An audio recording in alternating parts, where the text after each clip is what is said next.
कढ़ैया विस्तार के मछुआरों ने केतन पटेल के पास अपनी आप बीती बताते कहा, हम मछुआरे कहाँ जाए और किसको सुनाए हमारे दर्द। नानी दमन देव का मानगेलवाड़ विस्तार के मछुआरों ने आज केतन पटेल के समक्ष अपना दुख जाहिर किया। मानगेलवाड़ के मछुआरों ने केतन पटेल को उनकी मछुआरी से संबंधित समस्या से अवगत कराते हुए फॉरेस्ट डिपार्टमेंट और पंचायत की कार्रवाई को गलत बताते हुए अपनी आप बीती सुनाई थी, जिसमें फॉरेस्ट डिपार्टमेंट द्वारा मछुआरों की छोटी मोटी नावों को समुद्र तट पर पार्किंग न करने देना और ताजी मछली को समुद्र तट पर सूखने नहीं देना, जिससे उनकी आर्थिक परिस्थितियों पर इन दिनों काफी बुरा असर पड़ रहा है। मछुआरों की छोटी नावों को समुद्र तट से दूर फॉरेस्ट डिपार्टमेंट ने फरमान जारी करना उनकी प्रमुख समस्या बन गई है। ऐसे मछुआरों के रोजगार पर बुरा असर पड़ा है। मछुआरों ने अपनी आप बीती सुनाकर केतन पटेल से मदद की गुहार लगाई है। संघ प्रदेश दमन में इस बार लोकसभा चुनाव का परिणाम कुछ अलग हो सकता है, वजह है माछी समाज की परेशानियां। दमन लोकसभा चुनाव में इस बार होगी त्रिकोणी जंग। सभी पार्टी के प्रत्याशी जनता के बीच जाकर मान रहे मत।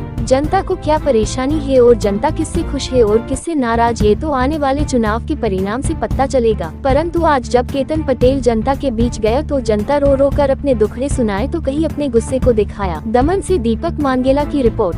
आप देखते रहिए A9 इंडिया न्यूज। बहुत जलाएंगे नई खबरों के साथ। चलो सुनते ही केतन पटेल ने क्या कहा। જે સમસ્યા ખરેખર સિરિયસ સમસ્યા છે, કારણ કે આજે મેં પોતે જોયું અને આ વર્ષોથી ચાલતી આવેલી પરંપરા છે, જે અહીંયા 15-20 જે બોટ છે એ બોટને પાર્કિંગ કરવા માટે ના પાડી દીધી ફોરેસ્ટ ડિપાર્ટમેન્ટ અને પોલીસ ડિપાર્ટમેન્ટે।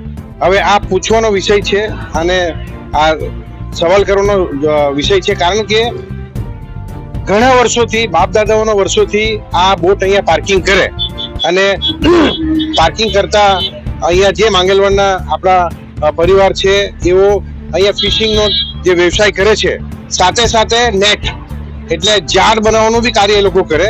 તો ઝાડ બનાવવા માટે બી એ લોકો ના પાડી દીધી અને એમ કહ્યું કે અહીંથી કાઢો ને ત્યાં આ બાજુ લઈ જાઓ, ગુજરાતમાં લઈ જાઓ, અહીંથી કાઢી નાખો। આવી દાદાગીરી નહીં ચાલે। અને મેં વારંવાર કહેતો આવેલો કે આ તાનાશાહી ને નેસ્ત નાબૂદ કરવાની જરૂર છે। જે તાનાશાહી અને અફસર રાજ અહીંયા છે, ગામના લોકો છે, ગામના પરિવારો છે, એમને સમજાવવું જોઈએ કઈ બી હોય તો। અહીંયાથી બોટ કાઢો, ક્યાં મૂકવાના બોટ? 15-20 બોટ છે, નાની બોટ છે, એ બોટ ક્યાં ચડાવવાના? બીજું કે અહીંયા એ લોકો લીલી મચ્છીને સુકાવતા હતા અને એ ટેમ્પરરી સ્ટ્રક્ચર કહેવાય, એને તો કોઈ ના પાડી જ નહીં શકે, કેમ કે એ ટેમ્પરરી સ્ટ્રક્ચર એમાં કોઈ CRZ BRZ આવતું નહીં હોય। તો એ લોકો નેટ બાંધતા હોય કે પછી એના પર સુકાવતા હોય, એના માટે બી ના પાડી દીધું અને કહી દીધું કે આ અહીંયાથી બંધ કરો, કાઢો અહીંયાથી। કાઢીને ક્યાં લઈ જવાના ભાઈ? આ પાછળ તમે જોઈ શકો છો, આ પંચાયતના સેક્રેટરી આવીને અહીંયા બધો સામાન ફેંકી દીધો છે। આ શું છે ભાઈ?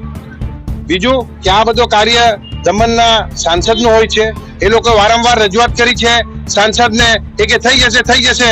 કેટલો ટાઈમ થયો? 6-8 મહિના થઈ ગયા। લાલુભાઈને ક્યારે કહ્યું? 2 વર્ષથી લાલુભાઈને રજૂઆત કરે છે પણ કઈ થતું નથી। તો એ જ છે। આવો ને તમે, આવો। હવે આ લોકો તમને ડિટેલમાં સમજાવશે। આ દેવકા માંગેલવાડથી બોલું। આજે વર્ષોથી આજ મારા 60 વર્ષ થયા છે। મારા આગળથી બાપ દાદા ગુજરી ગયા ત્યારથી આ ધંધો ચાલુ। આજે અમારે આજ 2-3 વર્ષથી અમે લાલુભાઈ ભાઈ ગયા છતાં બી આ છે ને આ ધંધો 2-3 વર્ષ થયા ત્યાંથી આ બંધ કરે એમ ક્યાં કરે। 2-3 મહિને ચલાવે એટલે પાછા બધા કરાવે। આજે અમારા બાપ દાદાનો ધંધો અમે જાય કા, એ તો અમારી રોજી રોટી છે, એના પર તો અમે પેટ ભરીએ। તો અહીંથી બધું સાપ ઝાડ માર બધું નાની ઓડી મોડી બધી કરાવી ને ક્યાં મુકાવી? આ ગામના બાજુમાં મુકાવી દીધું। હવે અમારા ઘર નાના અમે ક્યાં જઈએ? આમાં એના સિવાય રસ્તો છે જ નથી બીજો। તમે સાંસદ લાલુભાઈ પટેલને રજૂઆત કરી તો એમને શું કીધું ને ક્યારે રજૂઆત કરી લીધી? અરે ગયા વર્ષે અમે ગયા, એના આગળ 2 વર્ષ પછી બી ગયેલા તો એ એમ કહ્યું કે આ થઈ જશે। ફોરેસ્ટવાળા સાહેબ પાસે ગયા, ત્યાં અમે ગામના વડીલો ગયા 10-15 જણા સાથે વાત કરી, છતાં બી એનું કોઈ પરિણામ હજુ આવ્યું નહીં।